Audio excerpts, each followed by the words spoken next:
everybody. Welcome to the Coaching Uncovered podcast. My name is Brent Davis, and I will be your host for today's podcast. So this podcast is all about talking to coaches and coaches from all sorts of walks of life and hearing their stories. So we're fortunate enough today to have Mike Fay on the line. So, Mike, welcome to the podcast, and thanks for coming in and having a chat with me. Oh, it's great. Thank you so much for asking me, Brent. I'm honored.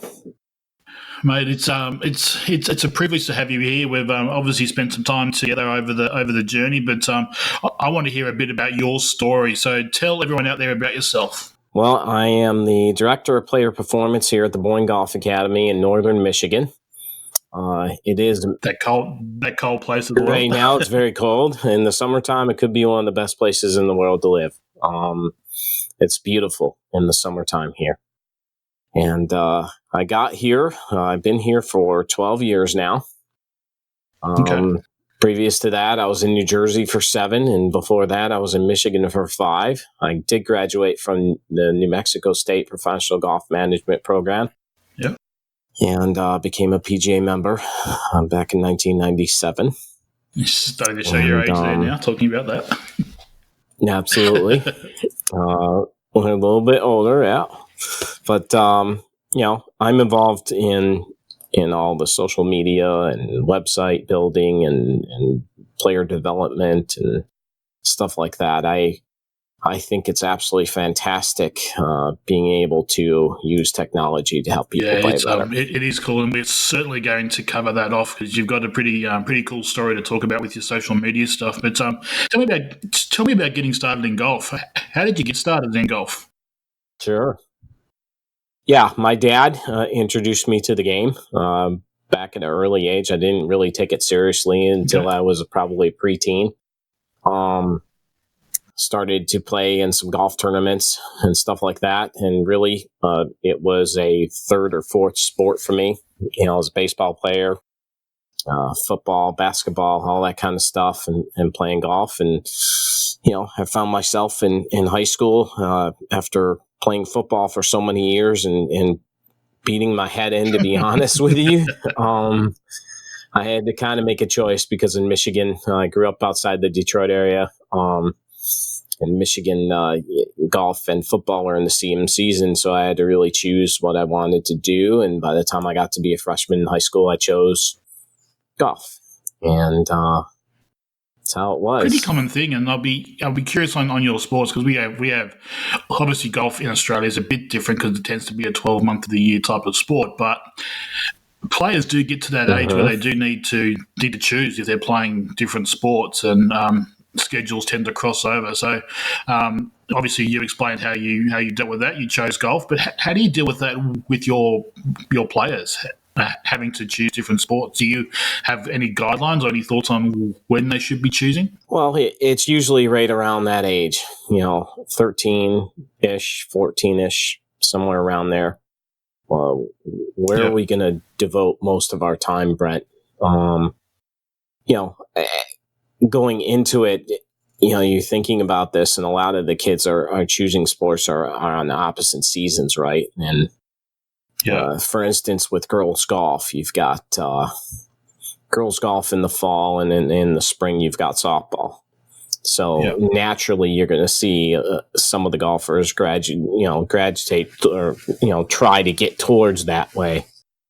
I think that that's a good thing for coaches to try and do. I think it's very, very important to be multi-sport athlete. But then once it gets to that point where what are you going to devote most of your time to? And it really depends upon what type of player you are, right? Yeah. And do you have a chance at getting a college scholarship or not? Are you playing the game for fun? Or are you playing the game as competitive, right? And that kind of stuff. So, as kids grow and they tend to figure out what they're really good at, they can do that stuff, and I help them guide them through that decision, whether they're going to play one sport or another. Yeah, for sure.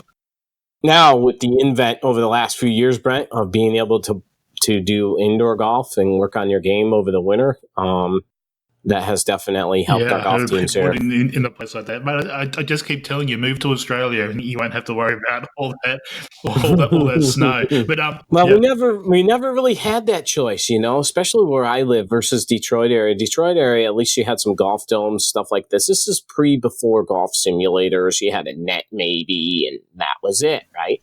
Well, when I was growing up, we had golf domes, where they inflatable domes, and soccer would be played in there, golf would be played in there. But where I live, which is about 4 hours north of Detroit, you couldn't sustain dome. The weather, and with how much snow we get, averaging way over 100 inches a year of snow, it couldn't sustain a golf dome. So the technology has really helped develop the game of golf in the wintertime. And we harp on it a lot, right, with the podcast about trying to work on your game in the wintertime because it pays dividends because our season's so short, right? Yeah. So it's but again, just going back quickly to those different sports. So all the sports science shows that players should be playing different sports as kids, and all that crossover pattern certainly helps. But being able to having that choice made is a tough thing to actually do when you do have to make that choice. But it sounds like you've got some pretty good strategies in place for those players that you're coaching through there. No, I help. Yeah, exactly. I help the parents. I help the kids make the right decisions. And if they don't choose golf, that's fine. But devoting the amount of time you have to with all these sports, right? I mean, I look at the kids that play soccer and how much time they devote to the sport. It's not unlike golf. Yeah, it's a lot of time, right? And so being able to, pick something once you get to that age, but going into the development phase, absolutely pick anything and everything. We talk like this with the kids. Find your passion. What do you love to do? What is so much fun, right? And once something becomes unfun and becomes something that you don't like to do, kids quit, and that's tough, man. It's tough to see them quit. Do you find that you do get parents that keep pushing those kids into those sports if they aren't having fun? Sometimes. How do you deal with that? Absolutely. It's a tough conversation to have when you got to say, hey, so-and-so is not having so much fun. I'm trying to make it as fun as possible. I just don't know if he or she likes it enough to continue doing this, because this is what is needed and required if they want to play college golf. If they don't, fine. Just let me know so I know how to teach them. Yeah. You know what I mean? Okay. So we got to kind of go through that way, because every player is different. There's no curriculum of exactly what every player has to go through, because every person's different, right? There is. And every parent's different out there as well. Absolutely. So how you cope with those parents can certainly be a challenge for a sport coach. So. Well, one of the things with parents too, Brent, and we've talked about a lot, is educating parents. Yeah. Right? I mean, I think it's a big role to educate parents on what it really takes to play college sports. If you get them on side from the start, I think that certainly helps. If you get them on the same page as you as a coach, then that can certainly make a huge difference down the tracks. But if they're fighting you from the start, that can certainly make it tougher as you go along. Right. Exactly. Yeah. It has to be one team, right? Yeah, for sure. And it can be challenging sometimes as well. So that's really cool. Mm-hmm. Okay, so you got to that stage where you had to choose golf, and then went from there? So did you go play college golf somewhere, or what was high school golf first? I played golf. I played high school golf. Made it through high school and became all state and all that kind of stuff. And I decided that I was going to take a year and play for my local community college and find out what I wanted to do, because I didn't really play well until my junior and senior year. And by then, a lot of the golf scholarships have been given away. And a lot of the coaches were coming to me saying, hey, go play at your local at that time, your local community college, and then we'll have another look and see how you're doing, and then maybe I can get you a scholarship then. Yep. This is a long time ago, right? This is before online and all this stuff, right? Old school stuff, right? Before they knew all this stuff. So, I decided to go play for my community college, played really well, did some good stuff. And during that year, I decided that I wanted to try and make golf a profession. And one of the things that intrigued me about going to a professional golf management school was that you also got a degree, a bachelor's degree in marketing. It's a good thing, because as we are well aware of, being able to survive as a player is a pretty small chance. So having that qualification to go back to is certainly a good thing. Right. And we all have dreams about playing the PGA Tour and stuff like that. But this was kind of, to me, an insurance policy to know that, if I was not going to be a golf pro or not teach golf or not run golf courses or not be involved in the game of golf at all, I had something that could, sustain me for the rest of my life, having a college degree. Yeah. And that's why I made that decision. Plus, I'm one of the first, if not the first graduate from New Mexico State's professional golf management program from Michigan, which is a big deal because we have Ferris State University here, which is really the first professional golf management school in the country.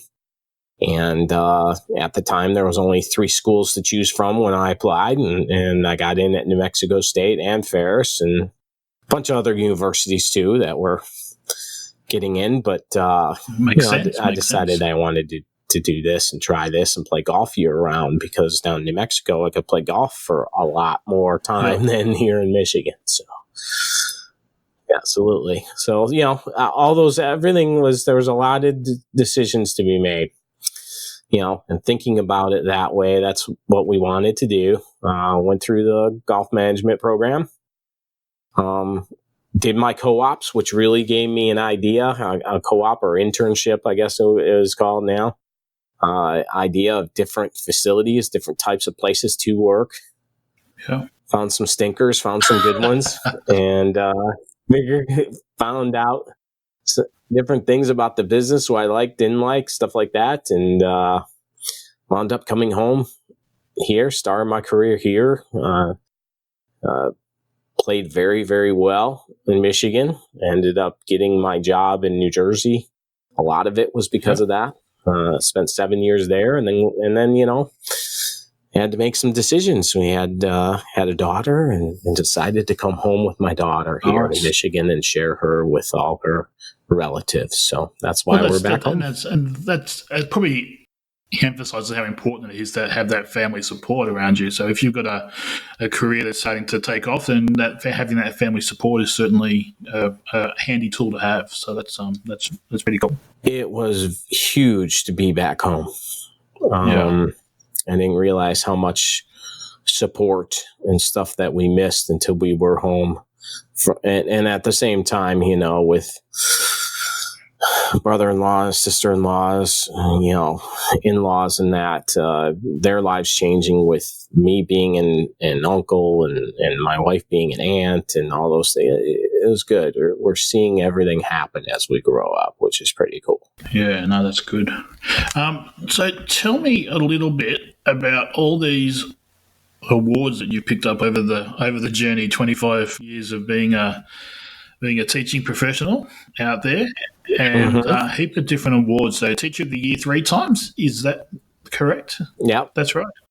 So talk me through the process of picking up that teacher award. Is that do you submit something to be up for that, or does it come through the state committee, or how does that actually work in the States? Yeah, in Michigan, in our section of the PGA of America, we have a number of different awards that we give. One is for our chapter, which is the Northern Michigan PGA chapter of Michigan. Yep. That's one type of award, and then there's other state awards as well for Michigan, and then there's national awards that don't involve the PGA of America, like U.S. Kids Golf and Future Champions Tour and stuff like that. So those awards are national awards. for the work we've done. Chapter awards are the Michigan section of the PGA is divided up into 3 separate chapters: Northern chapter, Eastern, and Western. There's a very big difference between all of them, not only distance, but the amount of professionals in there, just because of where we live and stuff like that. So it's I'm honored that, it's really cool to see your peers, name you those things. And I would tend to argue as a golf coach myself that I would prefer to be honoured by my peers as opposed to the general public. I think the guys that have got that information behind the scenes, if they're seeing that you're doing a good job, that is pretty powerful to have. It's very, very powerful. I love all the awards. It's great. I'm very, very blessed. But you're right, it's very special when your peers that see you and know what you're doing and all that stuff give you credit for the work you've done. It's pretty cool. Yeah, it is. Just tied into that, I'm aware that you've picked up a Player Development Award just recently. How is that different to Teacher of the Year, and what does that entail, picking up that award? Yeah, it was a 2019 Michigan PGA Player Development Award. It's also a national award too. So whoever wins this section has opportunity to win the national award. Player development is pretty different from Teacher of the Year. It's about growing the game of golf straight away. Teacher of the Year has, a lot of other things about who you're teaching, things like that, how many hours you're teaching, things like that. So it is a total different award. So yeah, it's the Player Development Award is the second time I've won this in my career. I'm pretty blessed. I think having that type of award on yourself is certainly very, very cool, because it just proves that you are actually out there growing the game as opposed to just teaching it. You're actually getting out there and doing some grassroots stuff and getting kids involved and doing that type of stuff as well. So that's awesome, Mike. Yeah, it's all that stuff. Absolutely, Brent. You're a part of that award and what we do, and it's pretty cool. So talk me through some of the actual programs that you run where you're at, and how you go about your coaching in general. Well, from a development perspective, let's start out with the First Tee of Northern Michigan. I am a board of directors member of the First Tee. Okay. When I started with the First Tee, we had one location at Boyne Highlands. Now it used to be the First Tee of Boyne Highlands. Now it's the First Tee of Northern Michigan. So now we have a bunch of locations all throughout northern part of Michigan. And then helping to grow that and get more kids to, learn life skills through the game of golf. That's really where the foundation of our golf education program starts. Then after that, as kids begin to develop, we have something called the Learn the Game program, which I host at Boyne Mountain. That one is pretty cool because it involves community. And we get sponsors for golf events that we host. We have a Boyne Mountain Junior Cup tournament series that gives the kids points based upon their finishes in it, just like the FedEx Cup point series does. And it's based upon their finish in their age bracket. And no matter how old the kids are, anyone can win the cup. So it doesn't have to be the 15-year-old kid. It could be the 5-year-old kid that beats every 5 to 7-year-old in his age bracket. He'll get his name on the cup. And you have it on there forever. I've been doing that since 2008. Okay. They play a couple events when they play with partners with a family member. And then they play a couple events with themselves, just themselves. last one that I have is a glow ball putting championship for all the kids at night. Okay. Yeah. In the dark, and the kids have absolute blast with it. If I didn't have all the, Hopefully not this time of year. yeah, not this time of year, no. But if I, in fact, I have to watch that because we have such little kids, right? I have to host it actually in beginning of September because it gets darker sooner, and then that way these little ones don't have to be up until 11 o'clock at night, like we've talked about. In Michigan, it gets dark pretty late, so we have to wait till later on in the year to host it. But if I didn't have all the parents' support with doing the Learn the Game program, I couldn't run it. Having them run the kids all around the golf courses, getting them out playing, having them go around the practice facility with me, just the local business support to sponsor these events that we have for prizes and other things that they do. Yeah. Putting it up there, I couldn't do it. It's been pretty neat to watch it grow and get better and better, and the kids just absolutely love it. That's awesome. So it's fun. So after that kids programs, how do your players progress through from there? What's the next step in your programs? Yeah, next step from the Learn the Game program is the Boyne Nike Junior Camps. And we host kids from all around the world that come stay with us for a week. It's about Sunday through Thursdays throughout the summer. It runs for 6 weeks long. We've taught kids we had Spain's national team one time come, which was really cool. And they brought an interpreter and everything because I don't know Spanish very good. And they helped me through it, and it was pretty awesome. But we've had kids from all over the world come to Boyne Highlands for that. And these are kids that are older. We have a competitive part to it called advanced camps. And then we have all abilities all thrown in. The goal is to get the kids there on all abilities to move into advanced as they progress their game and get better. It starts at 10 years old. And then up till 17. So that's the next progression, the stages of education at Boyne. So, it's pretty cool as they start to go. And then during that time, as the kids start to mature and get to 13, 14 years old and they start to play high school golf, it's more about private coaching programs I put the kids on and giving them the track towards college golf. Yeah. And each kid is different, like we were talking about earlier, and it's pretty neat.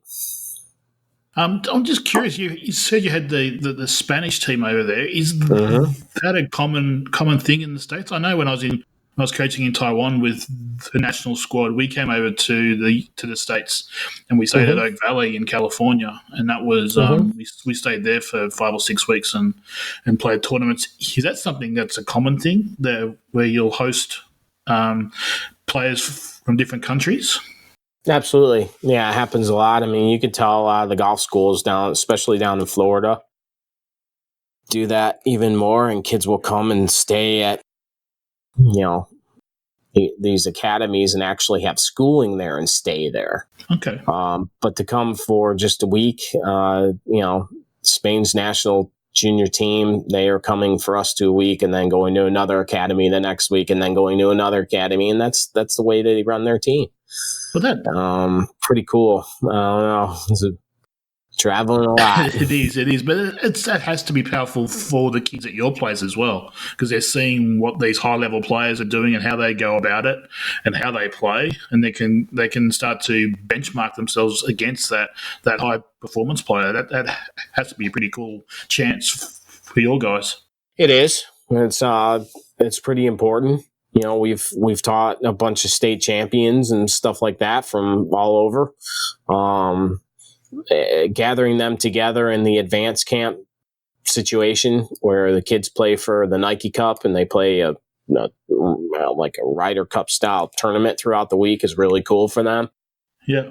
We divide them up into teams, have an opening ceremony the night that they get there. They'll have a pizza party, the whole deal. I mean, and this happens for 6 weeks throughout the summer.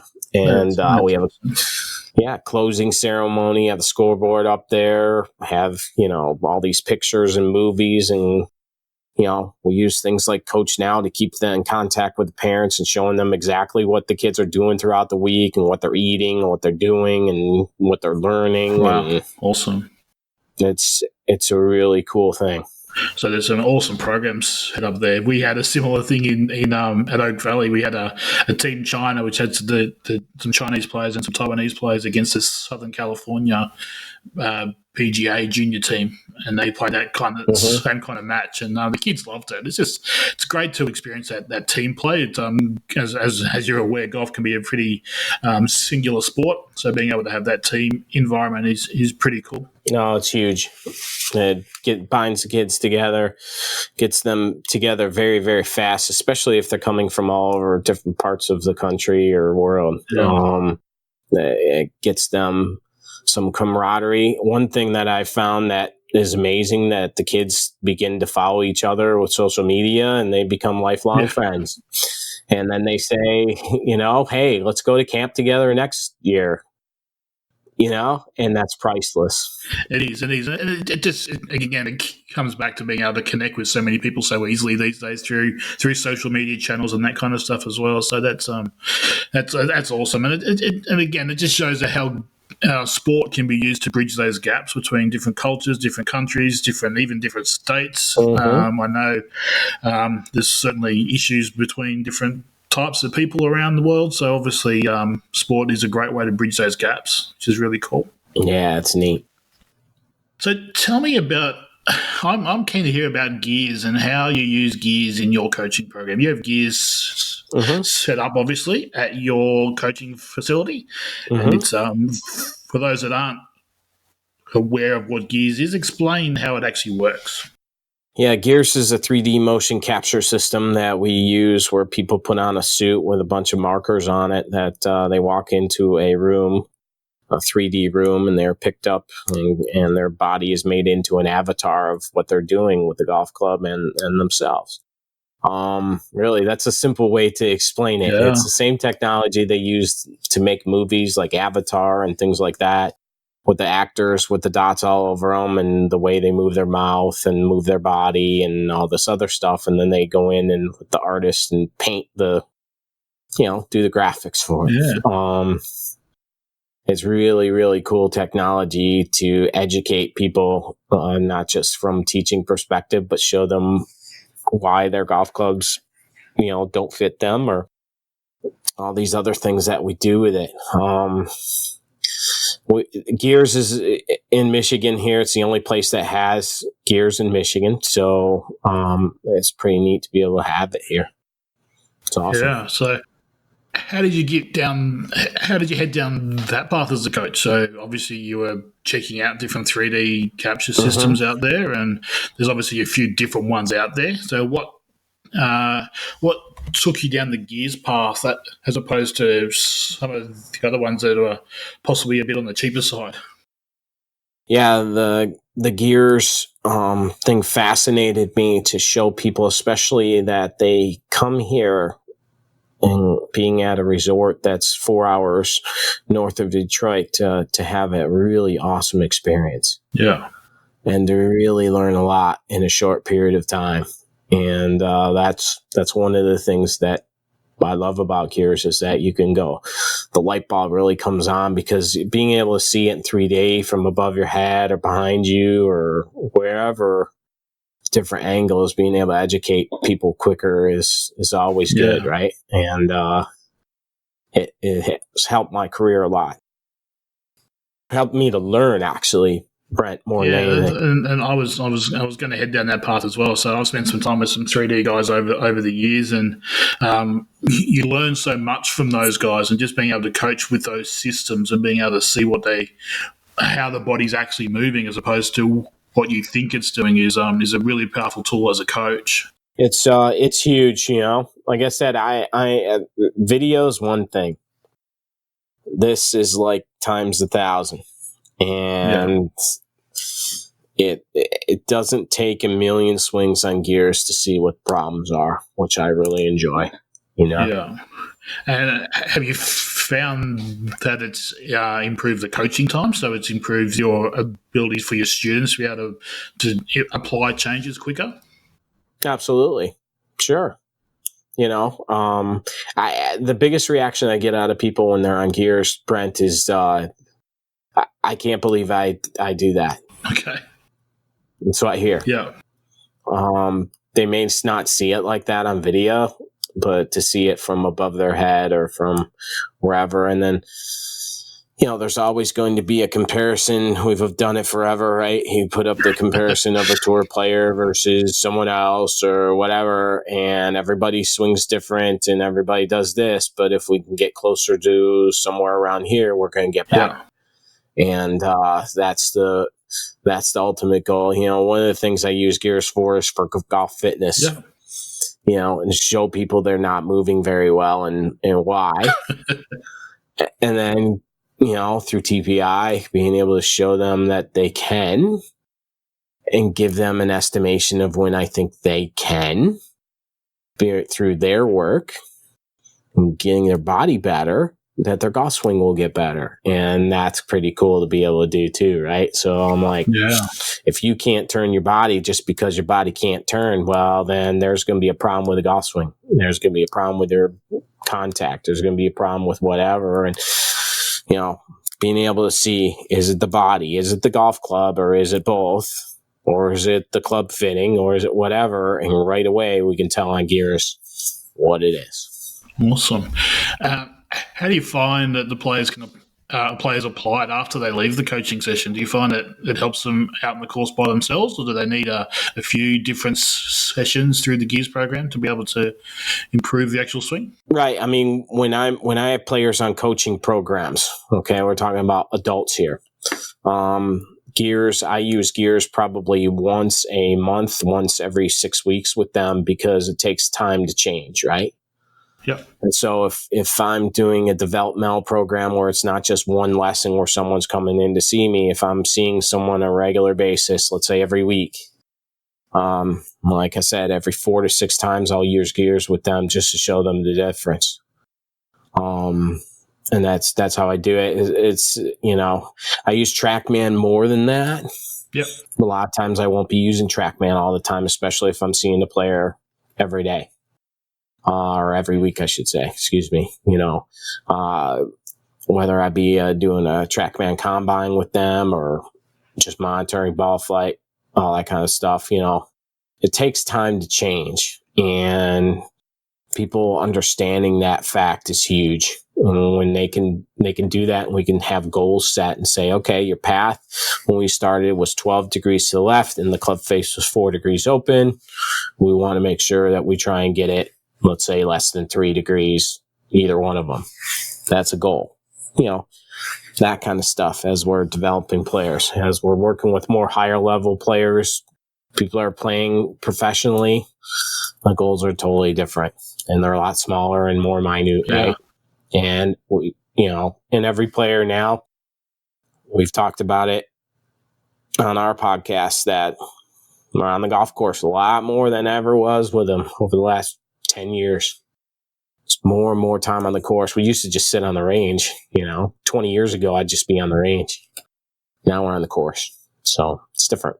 So as a coach, you prefer to sign players up for long-term coaching programs as opposed to doing individual golf coaching lessons these days? Is that where you tend to go now? I do. It's more fulfilling for me, Brent. Yeah. It's fun to watch. I get to watch it more. I want to be in the action.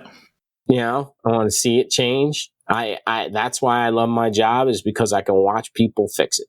So, they're fixing it. I'm just pointing it out to them. It's not my job to fix it. It's theirs. And if they have the time to be able to do it, they'll be able to do it. But to be able to see them hit a draw, I mean, today I was in there teaching and saw a kid turn one over for the first time, and he stopped hitting it in the heel and hitting it way right. And then he's like, oh my gosh, that's what that feels like. That felt so good. That's fun for me. Yeah. It is. And a big smile, I'm sure, as well, Absolutely. on that kid's face. Right. Put them in charge, right? Let them do it. So as a coach, you certainly don't suggest that we get out there and be coaching single half-hour golf coaching sessions anymore. We want to head towards that program-based coaching. I'd never tell anybody how to do a business, but I would recommend it's a lot more fulfilling doing it this way. Yeah, I players enjoy it tend to more. improve. Yeah, I enjoy my job more instead of just one-offs and then see you later and not knowing whether they play good or not or whatever, it's just more fun. no, I completely agree. So, speaking of fun, I want to head Mm-hmm. down the social media path with you now. So that's where I first came across you. Mm-hmm. Was with an awfully long hashtag called Ask the Pro, and Yeah. that was a Twitter show that you started up. It ran for probably Yeah. 5 or 6 years, didn't it? In the end, I think. It did. So, Yeah. It went for a long why time. did you start doing that, and what was the thought process behind starting Ask the Pro? To be honest, I we didn't even know what we were doing when we started. Okay. It was at the infancy of hashtags and Twitter and stuff like that. And in fact, I sent in for a branded hashtag Okay. to Twitter, which apparently they didn't have any policy for that. They didn't even know about this. And I said I wanted to have this logo and be able to use the Twitter bird and all this stuff. And so we went back and forth. I went back and forth with Twitter, and finally they approved a logo for us. Nice. I said, we let you use it. And I told them what I was doing. They loved the idea. They thought it was awesome. And the next couple of weeks later, we start to see the Twitter bird and the hashtag whatever, NBC Sports or hashtag golf or hashtag, for the Golf Channel and all these other channels on TV, and you started being used because they didn't have any policy for that. So I don't know if I was the first one or not, but maybe I had a little influence on branding their Twitter account towards that. And being able to use it like that. And so, the font and everything had to be the right and all this stuff approved by Twitter and stuff. And they loved it. And we designed a logo and all these things with hashtag Ask the Pro. And that was the beginning of things. And I'm very, very blessed to have all the support from guys like you and everyone around the world to start it, because without that, I wouldn't have all these people sending in their questions every week. And basically the show went like this. I would ask people around the world to send in questions about the game of golf. And it didn't have to be about golf instruction. Could have been about anything. And then I would run the show and I would send the questions out to some of the world's best, we called it. And some of the world's best actually did answer at different times through the show. Who was the highest profile answer we got? I think we got one from. Did we get one from Jack Nicklaus at one point, or someone like that? We had Nick Faldo on a lot. We had Annika Sorenstam on a lot. A lot of people got involved in Ask the Pro. I'll never forget meeting Annika and talking to her about it. She said that was awesome, really, really cool. And, these guys get involved in it because they see that it grows the game of golf in a way that we never have been able to before. Yeah. And, I think it more than anything exposed some of the best teachers in the world that people never heard of and tied them all together to one thing, that they knew what they were doing and how they could help people. And these people I had met just on Twitter. I'd never known you. We've never been in the same room together, right, Brent? And you started writing for my website in 2012. And we've never been together yet. I talk to you all the time. It's always been online, isn't it? It's always been that way. It's always been online, and I met all these great teachers and learned from them and tied things together. And, it's not like we're in a huge populated place here. And to have that outreach was really, really cool to be able to do that for that many years. And, it's just neat. I can't believe that took off like it did, and it was so much fun. And now it's kind of morphed into different things, right? So yeah, well, you have to be proud of that. You've taken that idea and you've gone with it and you've built it into this huge thing. starting off with the hashtag Ask the Pro, and it's gone into something even bigger now with your site and all different things like that. So talk me through how it progressed through from starting off a little Twitter show and going forward from there. Yeah, it got to the point with Twitter, and everything goes in cycles, and Twitter started to go down, and the amount of people that were using it were going down, and that, and I knew that video was coming, and we wanted to do something really cool, so we designed our own live stream, and the MFG show was born a few years ago. It's starting to pick up more pace, and we're doing it more often. That has been fun, and getting people engaged like that through live video seems to be the next step. I mean, the next step is going to be, hey, Alexa, something like that with voice, I mean, you have to stay ahead of the ball game to, I go and I give social media talks and building business talks around, and you got to stay ahead of the ball game. Where are your customers looking? And I've always talked about the power of the thumb. You got to have control over somebody's thumb and where they're going with their phone, and how am I going to get them in, get my stuff into their phone, and how are we going to do it? And this seems like a fun way to be able to do it with the stream, and people are digging it. So it is, and it is. It's an enjoyable type of show. It's quite fun to do, and it gets people interacting. That's definitely a good thing. I think you have your standard podcast where, as we're doing now, we're going to tape this and send it out as an audio file. But that ability to do it live is a pretty cool idea, and I was excited to be involved with it, and certainly happy that you asked me to come along and do some of those shows. But it's a pretty cool crew, our group of four that we come and have a chat. But it is certainly good fun to be able to talk to people live as we do it. It is. It's very, very cool. People type in responses to us over, we offer it on Facebook and YouTube and Periscope and that, and just engaging with them and what we want to talk about and they want to talk about and ask us questions and things like that is pretty neat. Just having fun with it. I think that the support for it has been really good. And I enjoy it. I enjoy meeting with you guys every week and talking about the world's issues or about golf or anything. And that's what's fun about this, is that it doesn't have to be always about golf. It can be about anything and what's going on, and helping people play better. It's fun.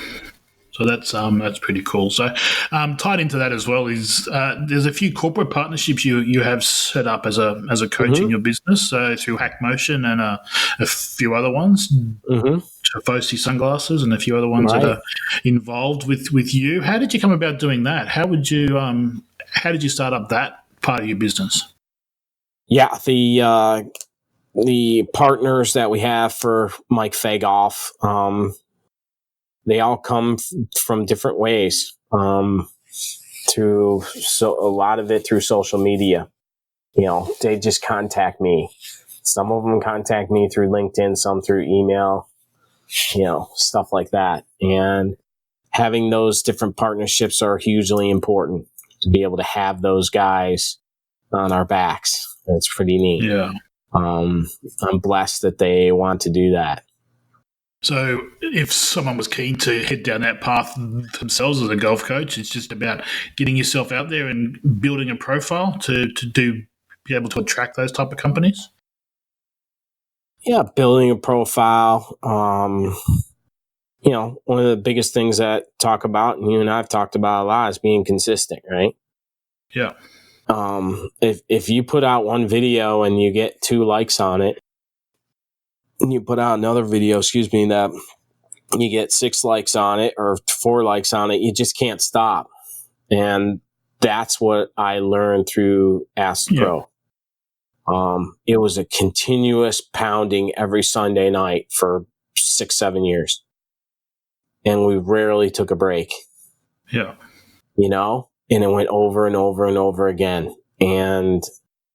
It was always there. Oh, Sunday night, we're going to come on. Oh, Sunday night, we're going to go on. Well, we kept the same time slot. That's when we do our live stream, Sunday night, 9:00, and being very consistent about it and trying to do it then.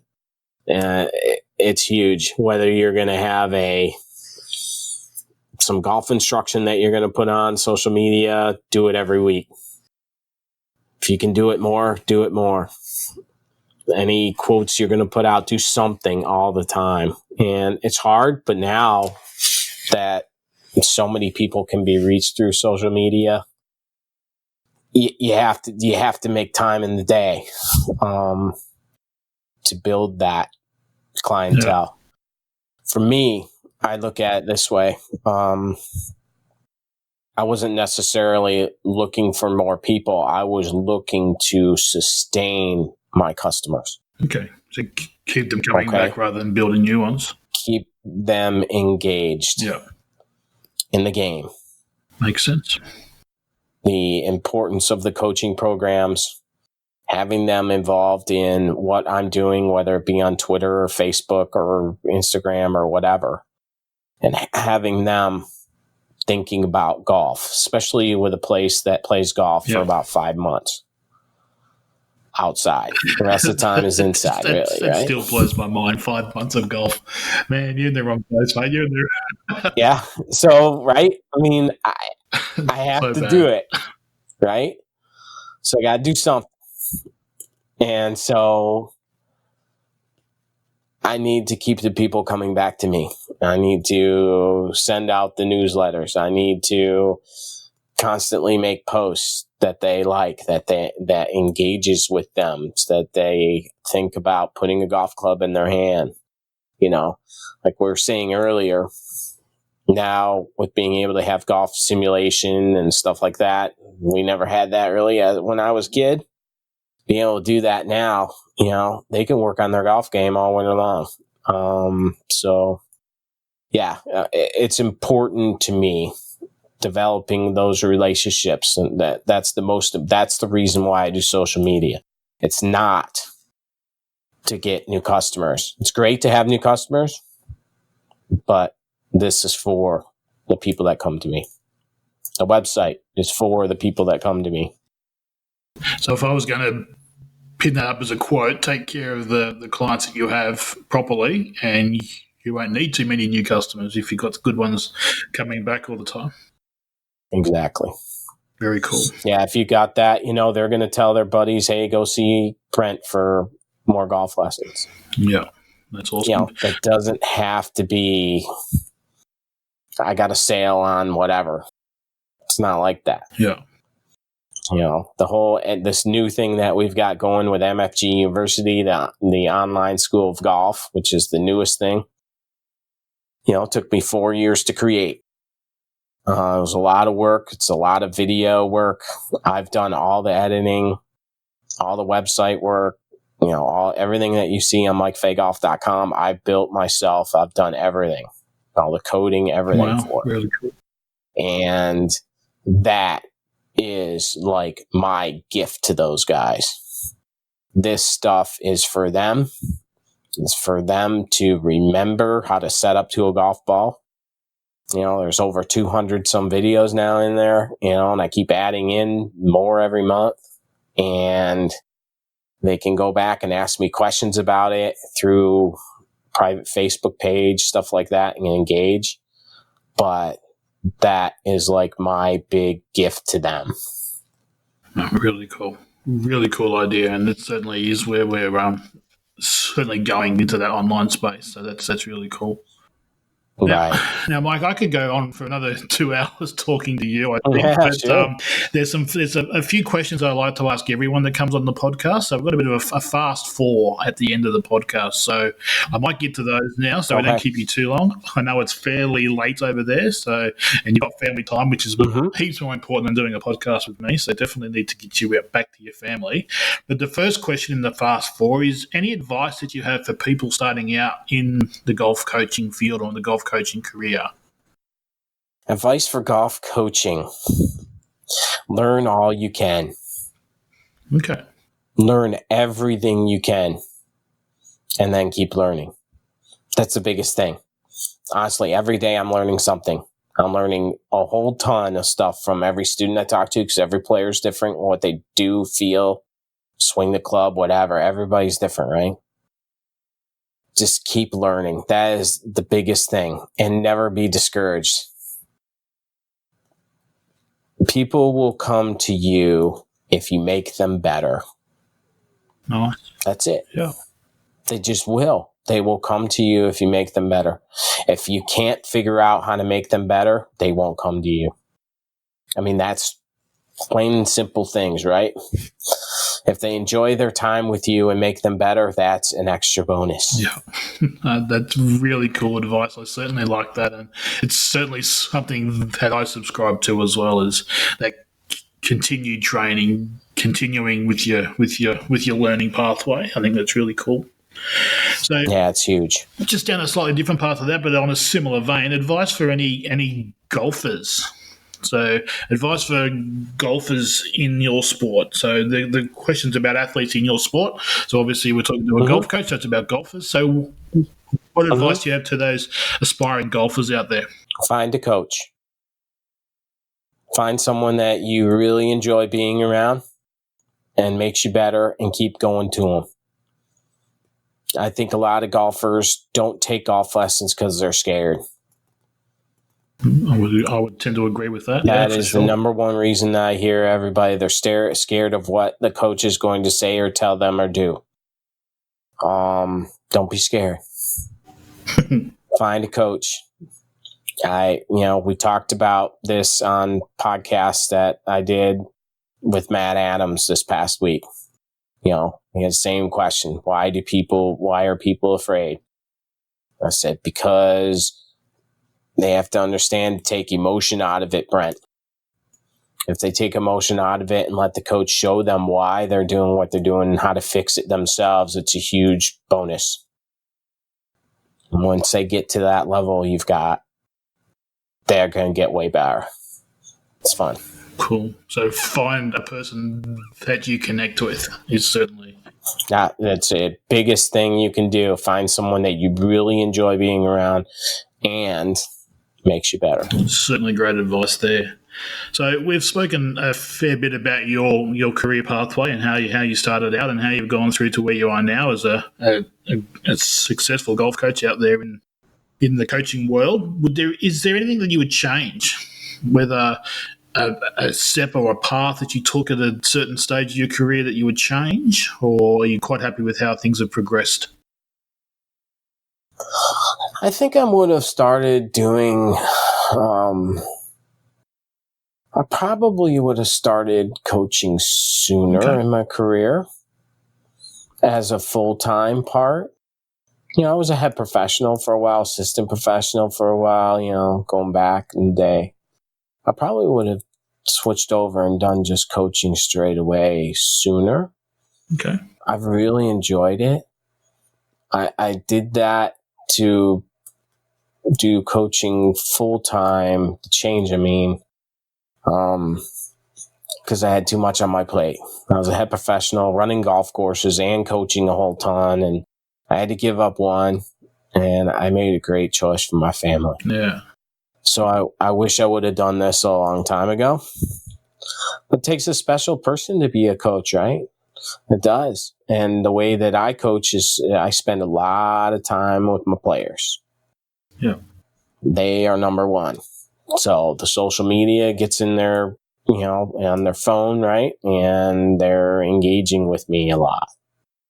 They're sending me texts. They're sending me emails. They're doing stuff with Coach Now. They're doing, all that kind of stuff. So that, I really enjoy that. I enjoy them getting better. I enjoy watching their successes, whether it be the first time they make a par, or the first time they break 80, or the first tournament they hoist, first tournament they win and the trophy they hoist. It's fun. And I dig that. I really, they did the work. I didn't do much for it, but I certainly enjoy when people have more fun playing golf. No, that's cool. So being able to choose that pathway sooner, I think is pretty good advice. Probably for me. Well, I look back on it after being in the business for more than 20 some years. I think I probably should have done this sooner, but hey, Yeah, it you is are what where it you is, are, right? and from based on those choices that you made through your career, if you had gone in too early, you could have gone down a different pathway again. So, who knows? Absolutely. Who knows what would have happened? Absolutely. So, the final question in our fast forward at the end of the podcast is: where do you see yourself or golf in the next 5 to 10 years? So, you can answer for yourself or for golf in general, or you can answer both if you like. I think golf in general, we're already seeing. We've talked about women's golf growing and growing and growing. I think it's going to get better and better. I think the technology now with apps and things like that, and the use of your phone on the golf course is going to be very helpful to golfers. That's going to be pretty cool. For myself, I've already tried to stay ahead of the curve by creating things like MFG University and getting people online and doing stuff like that and teaching them online. That's already exploding. It's just going to get more and more and more. But nothing replaces being right in front of the coach, right? Yeah. I mean, technology can't replace human contact. So, I think that those kinds of changes like that are continue to evolve and grow. I don't see a whole ton of golf courses being built. I just think that we can grow the game through communication and being in their face all the time. Cool. I think that we need to do more of that. If we can do more of that, we can grow the game more. Instead of just the Mr. Thompson, that was a nice lesson. I'll see you next year. No, that's pretty cool. So you probably answered both parts of those questions there. So you see golf as going in that path, and you see yourself as being on the cutting edge of that to be developing those areas. Trying to. Yeah. I'm trying to do stuff that, I only listen to the people that I'm teaching, right? What do they want? What do they want to have? I don't do it because someone else is doing it. I do it because this is what they want. Yeah. Their lives are changing drastically through the use of technology, right? So I asked them, what did they want? They wanted this. Took me a long time to build it, but I finally got it done. It's like, they wanted this. Come on, Mike, you'd organise and get it done quicker. Come on. It's almost like it's like my online book of stuff.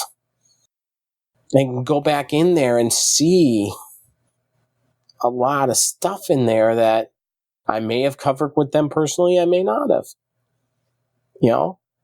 I'm giving lessons now. People that, booking lessons for videos that they see on MFG University because we've never worked on that. I want to work on that. That's cool, right? It is, definitely. You planted that seed in that player, so you teach them a speciality shot and they want to learn that shot. They want to have me watch them do it. Very cool. Things like that. Through that kind of technology, how else would I have done that? Thrown it up on YouTube, maybe not. It's just different. Well, Mike, thank you so much for your time today. I've had a great time chatting to you again. As I said before, I could talk for another 2 hours, I think, with you. We certainly have some fun every time we catch up. So where can people find you online if they're hunting you down? Yes, you can go to the website, mikefegolf.com. On there, you can contact me through there or boingolf.com. Here at the Boing Golf Academy. So, yeah, you can get in touch with me that way.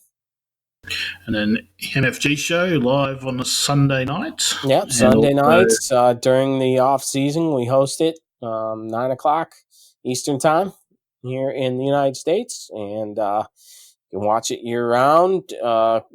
Through the recordings on YouTube, and you can go back and see the archives of all the shows we've done. And it's fun.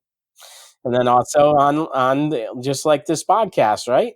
That's it. On iTunes and all that kind of stuff. So we put a recording of what we've done on there, and yeah, it's cool. And you're also out on all the socials on Twitter and Instagram as well. I can certainly find you there. Twitter and Instagram and Facebook and LinkedIn and I'm not. Should I say it? Should I say that what we just did, Brent? I haven't even told you yet. Are you excited for this? You ready? We just opened up another social media account. You haven't started TikTok, you ready for this? I started TikTok. Yes, I did. No, I thought we were getting... You believe it? I don't believe it. We're too old for TikTok. What's going on? No. You know why? You know why I started Instagram, right? Yeah, because they appeal to a different demographic, I'm guessing. Because all the kids. Yeah. Wow. That's why I started Instagram, because of the kids. Now the kids are on TikTok. You have to start TikTok. I gotta go put golf tips on TikTok and see what they say. Okay, I better sign up for a TikTok account now so we can get started. Better get it on there, right? That way I can engage with these kids and get them playing more golf, right? Because they're busy making all these goofy songs and I'm busy teaching them how to play golf. Awesome, mate. Well, again, thank you so much, Mike. I appreciate you taking the time out to come and chat to us, and we will definitely catch up again really, really soon. And thanks again for your time. Thank you, buddy. I appreciate it, Brett.